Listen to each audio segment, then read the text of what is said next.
will be watching Nick Crowley's darkest moment of TV history 4. Working opening, but Singleton brings it away for Bradford. There's only Ellis with him at the moment, though, and he's played it. There's flashing lights. Football? This time against John Thomas. Saturday, May 11th, 1985. A soccer match is underway in Bradford, West Yorkshire, England, between the visiting team Lincoln City and the home team Bradford City, a group riding the high of having just won their divisional championship in the week prior. This was the season finale for the club, one last match for the team and the fans to cap off what was otherwise a historic run. However, it wasn't just the season that this game would mark the end of. Something happened during the finale? Sounds suspicious. At the time, Bradford City played their matches at a site called Valley Parade Stadium, with the facilities growing a reputation around the league as being incredibly outdated, and to many, downright neglected. It's the awnings that stretched over the fans were made of old rotted wood, while underneath the stands were heaps of old trash that would...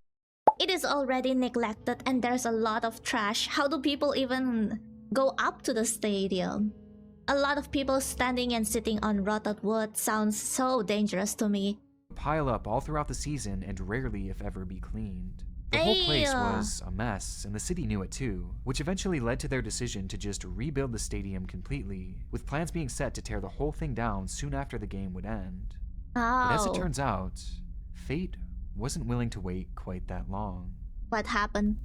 Someone fell in the trash? Within the stands, a spectator was watching on enjoying a cigarette, taking one last drag before flicking it out of his hands. I still locked intently on the game, failing to notice that the cigarette butt had slipped through the floorboards of the bleacher and landed on the ground below. At least it landed on the ground below. Imagine it landed on the rotten wooden floor of the stadium. This almost immediately caused a small fire to break out, which was noted by the commentator John It still burned. We've actually got a fire in the stand on the far side of the ground. And Whoa! that looks very nasty indeed. Despite the cigarette only being dropped a minute or so before, the fire was already visible from the stands, as within that old stadium was the perfect makings of a disaster. Because the trash! When that cigarette fell to the ground, it didn't just land on the grass, because the grass was likely not even visible at that point. It was buried under mounds and mounds of garbage. Garbage that acted as the perfect kindling for the blaze. Wait, if the garbage is below the stadium, won't it be so smelly? How did the people stand the smell? Because they're just sitting on top of garbage. And that wasn't all. Remember, one of the main sticking points of the rebuild was the fact that the awnings that reached above the fans were made entirely of that old wood, meaning that you had heaps of kindling, tons of wood, and now a spark, with the final fatal factor being that it was a windy day. It was the perfect storm, and the results were devastating. What happened? Did anyone... any casualties? And I've just seen the police leading a couple of people out of the ground. Wow. Wow.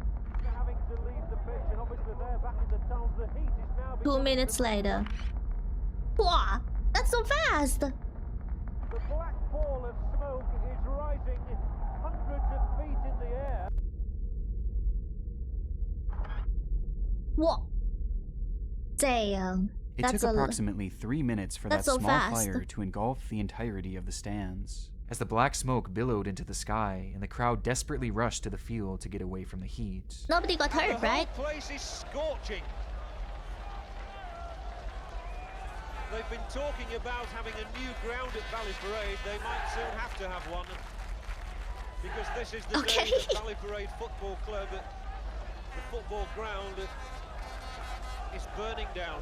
At least they're still doing the ta-ta-ta-ta-ta-ta-ta-ta-ta-ta. Highly disturbing. So much so that I can't show the entire thing. But during this time, however, a radio broadcast was on air, with the audio giving us a good idea of just how chaotic the scene was, and the moments when the blaze really erupted. We're on fire here at Valley Parade. The whole end of the stand at one side is actually in flames. Now I can see the orange of the flames. The game is actually stopped here at Valley Parade, and people are running around. They're running around beside us. Beside us. All around us, and people are saying, "Get onto that pitch." The whole stand is on fire, Tony. It's an absolute. It's spreading quickly. There's going to be problems, Tony. Let's get all those people out of there. Let's get those people. Just take your time. Don't rush. Don't push. Wait for the kiddies. People are coming round us. You can hear the heat, the smoke coming everywhere. We are going to have to disconnect very shortly because it really is flaming all the time. We're taking a break. We're getting out of here. Okay. Yeah, run. In the stands that day were approximately 6,000 people, and based on the footage, many of whom were able to run to safety very quickly, which gave a sense of hope that the ordeal might end in minimal casualties. Though there was another side of things. Those who chose not to run towards the field opted to go the opposite way, as there was an entrance and exit located directly behind the stands where the fire had started. And when the crowd managed to make their way to this exit, they were met with a disturbing revelation. The gates were shut. Oh no! And those that were open or busted open were also blocked by slow-moving turnstiles, some of which being locked themselves. Dang. And as the crowd began pushing more and more to get you? through these turnstiles, it in turn led to a crush of humanity, with everyone piling on top of one another as the fire slowly consumed them. Dang. Just for the garbage, man. When the smoke cleared and the bodies were counted, 56 had tragically lost their lives, while another 265 were left with serious injuries, with the tragedy leading to numerous new safety standards for soccer stadiums across the country, as Valley Parade's notoriously bad reputation had finally caught up with it on its very last day of operation, marking one of the deadliest days in the world. And it's the finale, man. This whole thing caused by that one person smoking. World of soccer, and one of the darkest moments in TV history. In television history. Bodies are being dragged away from that stand. That recorded the man's actions as he was taping a special program. The next one? Oh my God!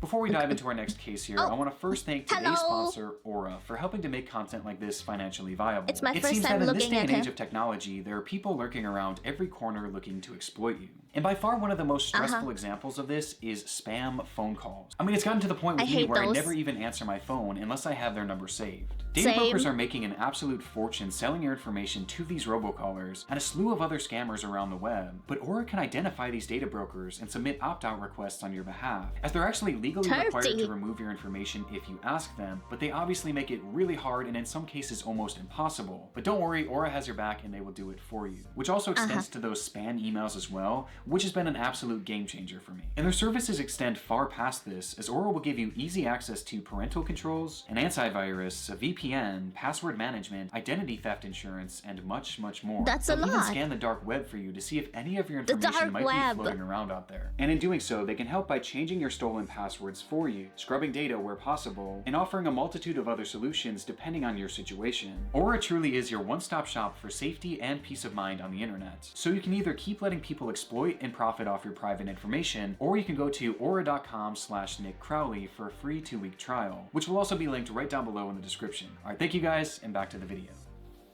Back to the video. What's the next one? Hey kids and parents, get two parents. You remember when? Well, it's back again. What is this? The world of television is no stranger to death. I do not know if I should salute the people that does these stunts or be afraid for them. Just to make it on television. One wrong move, goodbye. Do they even have a safety harness? I don't think so. Right?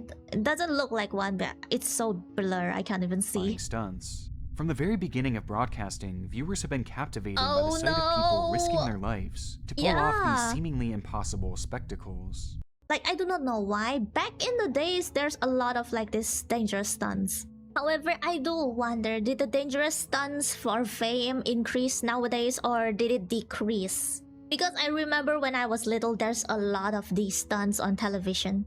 But while most of these performances are done by trained professionals, perhaps one of the strangest television stunts ever performed was one done by a man with hardly any training at all. That's Adelier bad. Antonio de Carli. Wait, is this the father? Born in Pelotas, Brazil, Adelier felt a calling early in his life to dedicate himself to God. This eventually led to him becoming a Catholic priest, where he developed a deep connection with those in his community. I've seen this in the Visual Ventures To many, video. Adelier was considered a man of the people, someone who had a passion for religion and a goal to make it accessible to as many people as possible, which is where he developed the idea for his most infamous project. The balloon. Near his home in Brazil was a popular port city named Paranagua, which saw the import and export of a vast array of goods, making it a central hub for truckers to drive to and from on a regular basis. But Adelier began to realize that for these truckers, the vast majority of their lives were lived on the road, and this rarely, if ever, allowed them to practice their religion. This revelation inspired Adelier to start putting together plans to build a chapel at a trucker's rest stop right in Paranagua, which would allow for drivers to stop and worship while on the road. In theory, this seemed like a great idea, and one that the community could easily rally behind. Though there was just one issue: the money. The money. Building a chapel and maintaining it was not going to be cheap, and far exceeded what was possible with just his salary, making the whole thing seem like more of a dream than anything, unless he could somehow find a way to raise the funds. Which is I mean, it is for a good cause, of course, but if it's not urgent, I think he doesn't need to go to such extents. when he had the idea. He was going to create a public spectacle, one where he would attach himself to hundreds of helium-filled balloons and take off into the sky in a process known as balloon clustering. I only seen this in cartoons, you know. I've thought about this when I was little. I just do not have much balloons, but it's so dangerous. How do you get down though? Believe it or not, this was actually a somewhat well-known stunt at the time, as Slowly pop it one by one. popularized by a man named John Ninomiya, whose footage was shown on numerous television stations a few years prior in 2006. And perhaps having been inspired by this, Adelier viewed the stunt as the perfect opportunity to fund his chapel, with his plan being to break the world record of 19 hours in the air, and in doing so, use the publicity to gather donations. But the only problem was, he had no experience whatsoever. He had gone skydiving numerous times before though, and he believed that his familiarity with that would help him to break the record in no time. No. And so, on January 13th, 2008, in the city of Umpere, Brazil, over 600 balloons were filled with helium and attached to a chair, which Adelier was then strapped to. He began to lift off the ground, quickly floating high in the sky, as the news cameras were there to film it all. The flight saw him travel roughly 17 miles and reach an altitude of 17,000 feet, highlighting just how dangerous of a stunt this really was. But despite his lack of experience, after around 4 hours, he would touch down safely in Argentina, marking the end of his first successful flight. It was supposed to be like and that. Inspired Adelier to continue planning and prepping for his next attempt, which he resoundingly told people would break the world record. In preparation for doing so, he took part in various jungle survival training exercises, and even took up mountain climbing, as he knew he would be flying over remote regions, which left him at risk of being stranded somewhere in the wilderness. Okay. To further aid in this, Adelier would Like he made preparations for getting stranded on land instead of making preparations to fly.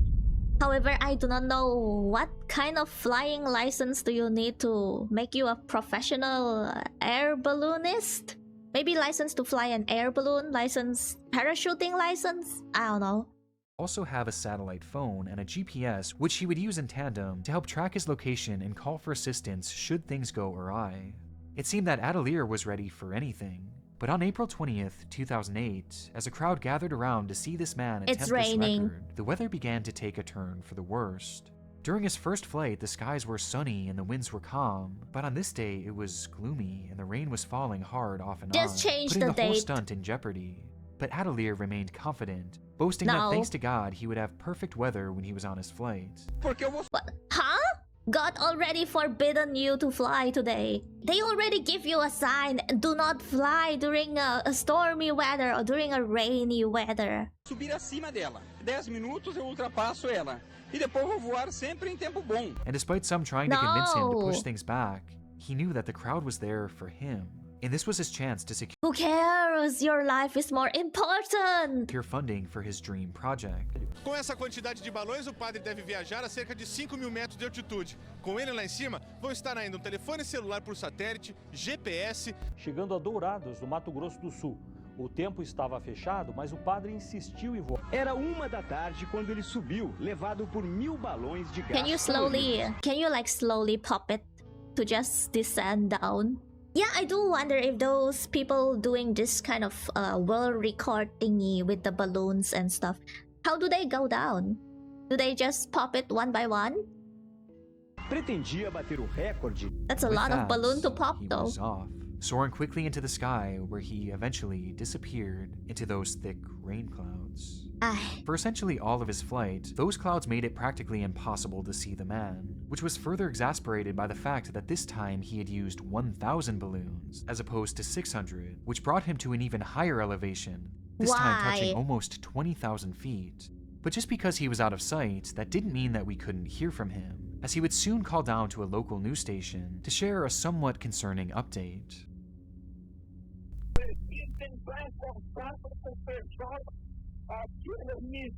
I need to read it. I need to get in contact with the staff so they can teach me how to operate this GPS. He prepared everything, but do not know how to frigging operate the frigging GPS. To give me the latitude and longitude coordinates, which is the only way that someone on the ground can know where I am. Why do you not know?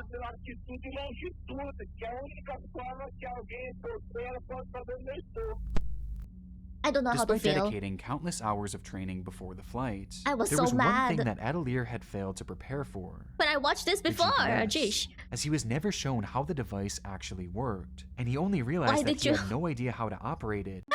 Why did you even bring it then if you don't even know how to operate it? Once he was already at his peak altitude, Just meaning for that he was show. essentially flying blind. The course he had set out on was set to see him travel 400 miles inland to a city named Dourados, and by his prior calculations, the wind should have still been taking him at the very least in that direction, But which it's for a moment raining. gave him a sense of calm, as he trusted the preparation even if he didn't know his exact coordinates. But after a few hours, as the moon began to rise, so too did the panic within Adelier, as he caught a glimpse of a strange sight on the horizon. The ocean. Somehow, the wind He had got done blown towards the ocean. Somehow, I don't know. Why would you bring a GPS if you don't even know how to operate it? Like, isn't that the most important thing to learn beforehand? Instead of going hiking in the rainforest and thinking about stranded in the rainforest. I need to learn the GPS first, you know? complete 180 and had blown him in the exact opposite direction that he had prepared for. And before he knew it, he was flying directly over the sea, with no way of stopping himself or even slowing himself down, as he was now flying alone into pitch blackness. Pop the balloons! Adelier called his team and requested they send rescue, but there was no way to give his exact location. And by this point, he was already nearly 40 miles out to sea. After being just 8 hours into his 20-hour flight, the ground team would lose contact with Adelier after receiving a message from him begging for his rescue, and he would never be heard from again. No! Up, up, and away. A Catholic priest trying to break a record for most hours flying with helium-filled party balloons. How sarcastic is that up, up, and away? Damn. Vanishes into thin air. The subsequent search for Adelier was broadcast heavily all across the world, with the media dubbing him as the Balloon Priest. And after nearly 9 days of searching, the only sign of the man was his balloons. They were found detached and floating in the ocean, with there being no sign of the priest whatsoever, leaving his fate as a total mystery. How did it fall down, At least at the time. At least at the time, On July they 4th, found him! 2008, a tugboat sailing off the coast of Mackay near an offshore oil rig would spot something floating in the water, and upon closer inspection, it would be identified as a body. Or at least they part of found one, given all that remained was the subject's lower half. And upon DNA testing, it was confirmed that it did in fact belong to Adelier Antonio de Carli, who likely crashed into the water and drowned, only to be picked away at by various predators of the ocean. Yeah. thus ending the Balloon Priest saga in a tragic, yet for many, unsurprising manner. Like, I don't know how to feel about this. He didn't really do much preparations and he's stubborn to take flight during a rain. Or maybe a little bit of a storm, a windstorm maybe. Like the skies already gave you a sign that day. It's bad luck that day. There's also the NASA incident, no? The weather is also bad that time, but they wanted to take flight, so something happened, yeah.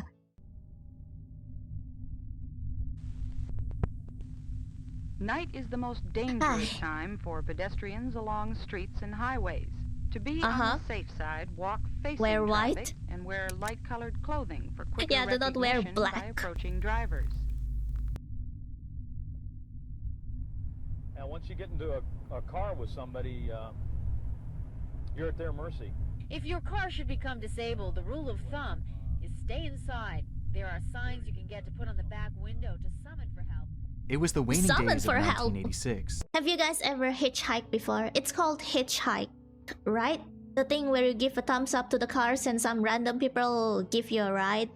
The first time I heard about this, I thought that, damn, this is quite dangerous. Okay, before you leave a comment saying that I'm paranoid or something, I know not everyone is evil. Anyone that tried this before, thank God you're safe and sound. Please do not do that ever again. At least please do not do that in my country. Maybe the security is better now, but you don't know if you jumped in a Michael Myers car or a Jason car. Who knows, you know? Just call a cab, a taxi, Uber, or Grab.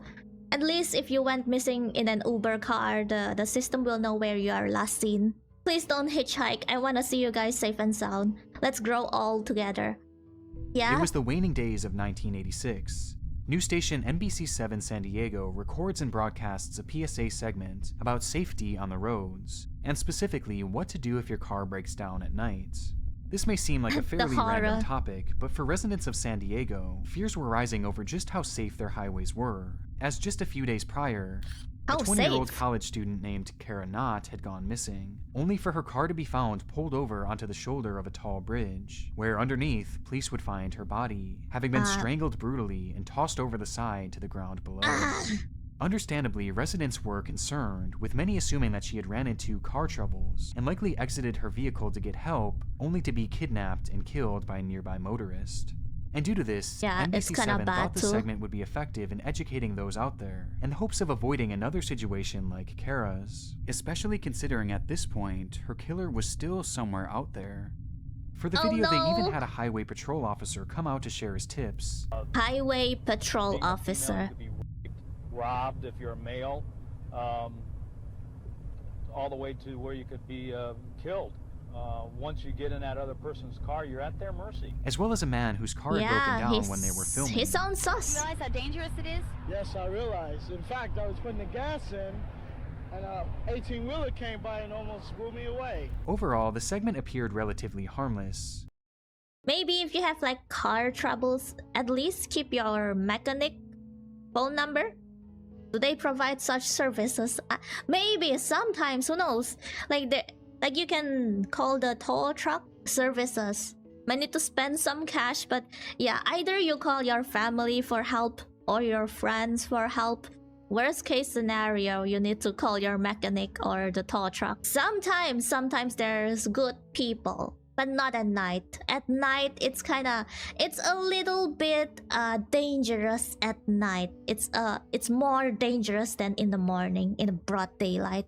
So tell your car, warn it, do not break down during the nighttime. If you wanna break down, just break down during the morning. With the main messaging being to contact authorities and wait for their assistance rather than trusting a stranger.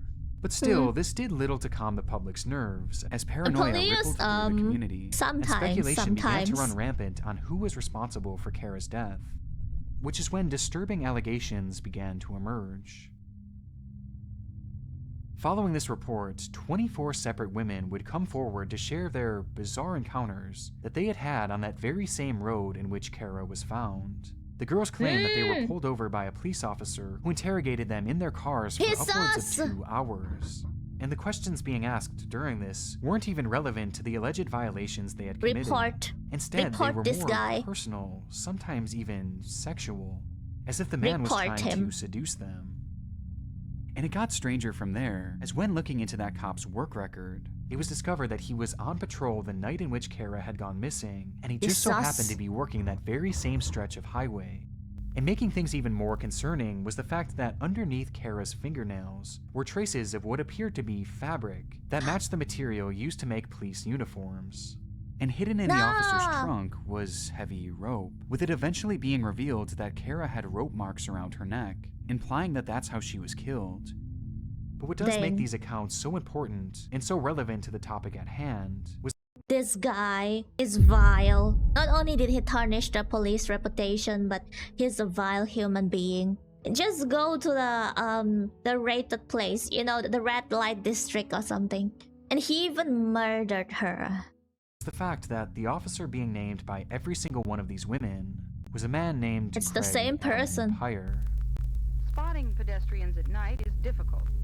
And once you get into a car with somebody, you're at their mercy. Because if you do decide to walk, the CHP says you never know who you may meet along the road. It's the guy that gave the advice. The very same officer that was shown in the local news report. I was right to be sus. It would eventually be revealed that on December 27th, 1986, Craig Allen Pyre pulled over Kara Knott, flirted with her, raped her, strangled her, and then threw her body off a bridge. Only 2 days later appear on this PSA and try and teach the public how to avoid being kidnapped and killed alongside of the highway. The two-face. All the way to where you could be killed. Once you get in that other person's car, you're at their mercy. If strangers show I would throw your body off the cliff in Minecraft. Just stay in the vehicle, lock all the doors, turn on the emergency flashers, and wait for help to come. It's so incredibly haunting to watch this segment back, especially considering what he's saying, knowing that he was quite literally the cause of the crime that inspired the segment to begin with.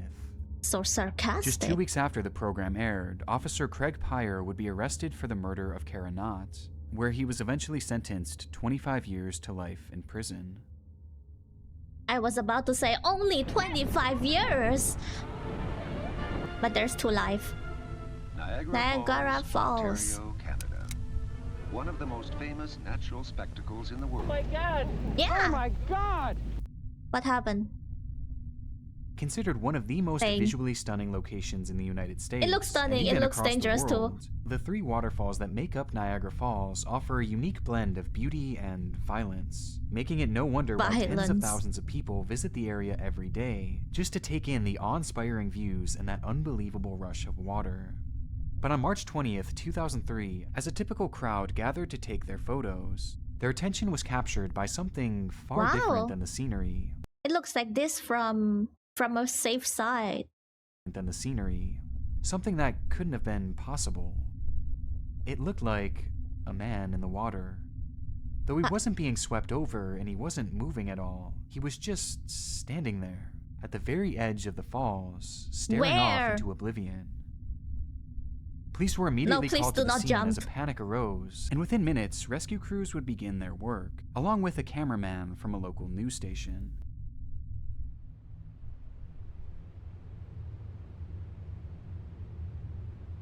No, do not jump! What are you doing there? Where is he? He looks like he's laughing, he's smiling. The footage shows what should have been an impossible scenario, as an unnamed 48-year-old man was standing at the edge of the— This thing looks like a face. This one, I do not know what it is. It looks like snow. Correct me if I'm wrong if it's not snow, but it looks like a face. Standing at the edge of the most powerful waterfall on the planet, What somehow is he staying doing balanced there? and remaining fully calm, despite being just 1 foot away from dropping over 180 feet to certain Another death. stunt? Unsure of how the man had ended up in the water, or how it was even possible for him to stay upright, rescue workers sprang into action with 2 men, Pop Moriarty and Gary Carella, sliding into the water and attempting to walk towards him. But even for them, the current was just too much, forcing them to almost immediately turn back, while the man yelled to them that he was losing his strength and to not let him go over. To aid in the rescue, a helicopter was sent in to try and airlift the man up, but immediately the force of the rotors began to create strong gusts of wind, leading to this. Wait, no.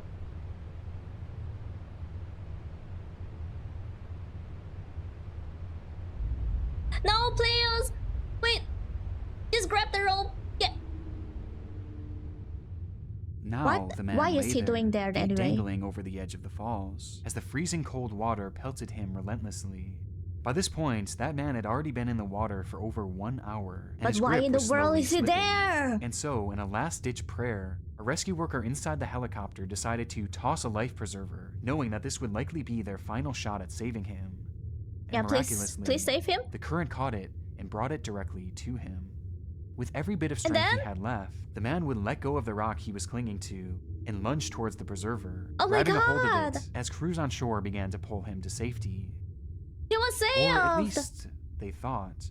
Dang it! As he was being towed to Stop. shore, the man approached what looked to be land, though in actuality, this was an ice shelf that extended yeah, out it's over ice. the water, meaning that the black line you see here isn't actually land, but instead a small opening between the sheet of ice and the water itself.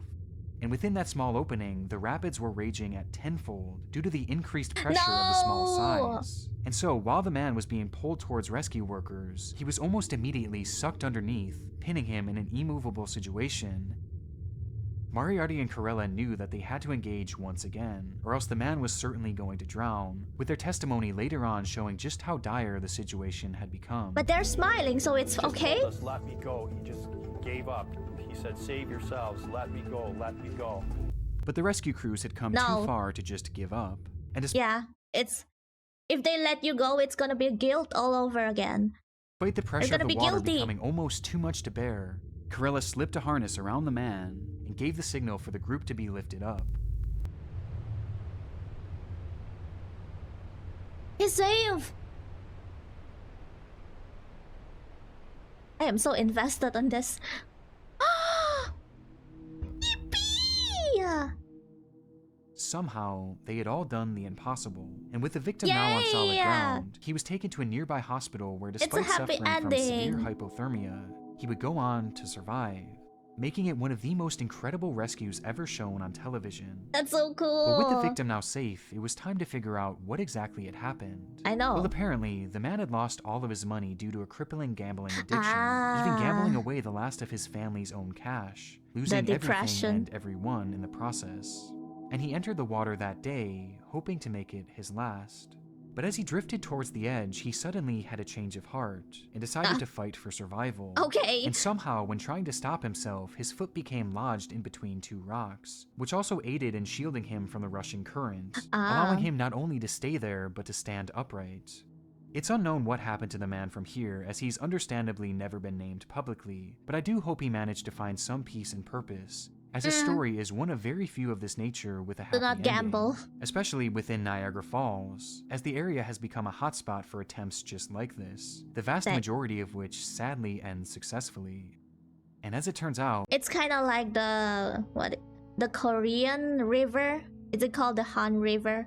It's infamous for its suicide cases. At least that's what I know. one It's such kinda example sad. of this was captured when the cameras happened to be rolling.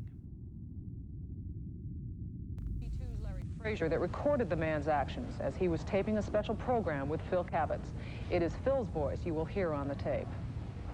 Factories, hotels, and Oh, he was taped! As TV host Phil Kavitz is recording a program for the local nightly news in Buffalo, New York, he did so near the mouth of Niagara Falls, where the rapids are raging in a particularly fearsome manner. They saw When how suddenly, he go buildings in. lined the river. Then Frederick Olmsted started a campaign to persuade. we see a man come running from the brush and leap directly into the water. For obvious reasons, I can't show what happens next, as the water begins to sweep the man towards the edge of the falls. But the audio alone is sufficient in showing just how traumatic the moment was for the news crews watching on. Yeah. Thankfully, he's Factories, hotels, saved. and other buildings lined the river. Then Frederick Olmsted started a campaign to persuade New York to buy the land. Oh my God! Holy! Oh my God! Oh my! Oh! As they watched in horror, the man was dragged to the edge and then swept directly off, going over head first and standing no chance of survival. Wait, huh? Is According this to the another report, one? the man was never identified and his body was never found. Wait, is this another But one? what I find one such example of this was captured one. when the cameras happened to be rolling. Ah, one such example of it. Dang. And his body was never found. Everyone's likely gonna having be been so pinned by the traumatized. impossible force of the water at the bottom. But what I find most chilling about this video is the fact that it's only seemingly been archived in this poor quality, which makes deciphering details about it incredibly difficult. However, there were many who watched the program on TV the day after, as the news station actually aired this footage for the world to see. Wow. And one particular account has haunted me since the moment I first read it.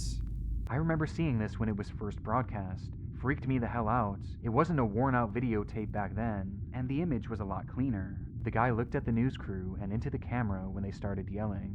Creepy and sad as hell. Despite being known for its beauty, there is a dark side to this amazing location, and one that has become, and likely will remain, no stranger to the world of television. That's kinda sad. Oh, I finished. Thank you for watching. I hope I can't say that I hope you had fun because it's not really fun, but you get the gist. I do like watching true crimes. It's sad, but you learn a lot from them.